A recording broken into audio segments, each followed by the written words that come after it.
Did you know that your iPhone can notify you when your food's about to go bad, subscriptions or medication is about to expire?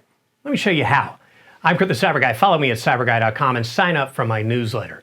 Using iPhone's handy Shortcuts app, you can add a notification that'll make your phone remind you when an item of your choice is about to expire.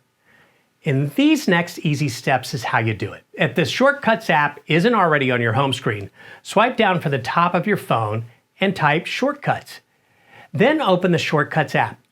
Tap Gallery in the bottom right corner of your screen. Now search for the word expiration in the search bar. Press Add Expiration Reminder, then tap Add Shortcut.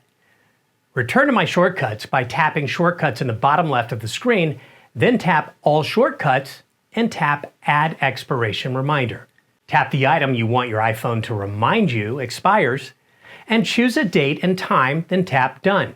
More quick tips at my site. Are you getting my newsletter? Just click the little red button at cyberguy.com.